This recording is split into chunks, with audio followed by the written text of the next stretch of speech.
नमस्कार, सभी का स्वागत है मेरे YouTube चैनल पर। आज की जो ये वीडियो है ये आपकी है बीए एनईपी फर्स्ट सेमेस्टर के बच्चों के लिए। जिन बच्चों ने भी अपना पॉलिटिकल साइंस यानी कि राजनीति विज्ञान को मेजर सब्जेक्ट के रूप में चयन किया है, तो उनके जो फर्स्ट सेमेस्टर का जो सिलेबस है या जो पेपर का नाम है, पेपर का कोड है, आज उसके बारे में हम डिस्कस करेंगे। और आज की इस वीडियो में हम पूरा का पूरा सिलेबस डिस्कस करने वाले हैं कि जो आपका जो फर्स्ट सेमेस्टर का जो सिलेबस है उसके अंदर क्या क्या आने वाला है राजनीति विज्ञान के अंदर।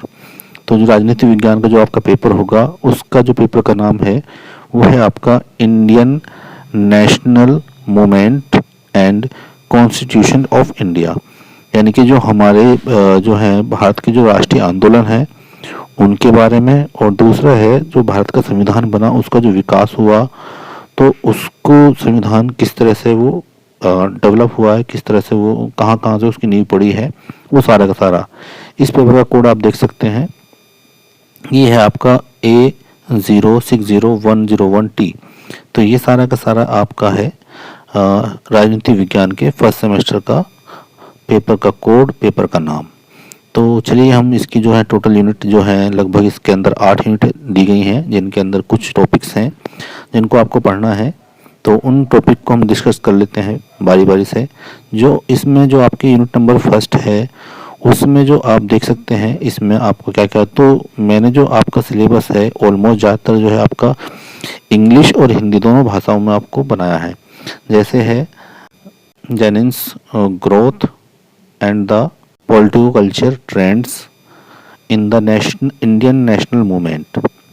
तो ये जो है ये है आपका भारतीय राष्ट्रीय आंदोलन की उत्पत्ति, विकास और राजनीतिक सांस्कृतिक रुझान जो भी रहे हैं वो सबको आपको तैयार करना है।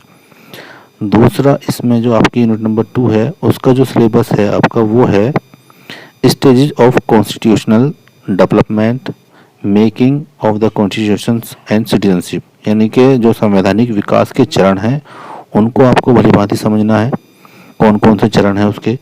दूसरा है जो आपका संविधान का निर्माण हुआ वो, और तीसरा इसमें नागरिकता।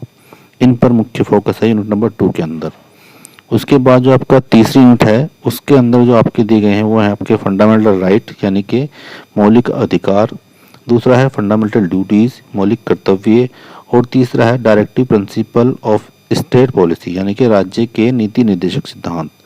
ये आपका यूनिट नंबर 3 का सिलेबस है। उसके बाद जो यूनिट नंबर 4 है इसमें आपको पढ़ना है relationship between fundamental rights and directive principle and process of amendment, यानी कि जो संविधान के अंदर जो संशोधन की प्रक्रिया है। दूसरा इसमें है नीति निर्देशक सिद्धांतों के बीच संबंध क्या है।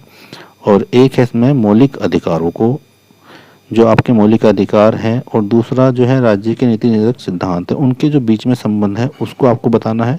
और जो संविधान का जो संशोधन होता है, किसी भी नियम में अगर हम कुछ परिवर्तन करते हैं तो उसका जो संशोधन का जो प्रोसेस जो प्रक्रिया है वो आपको अच्छी तरह पता होना चाहिए।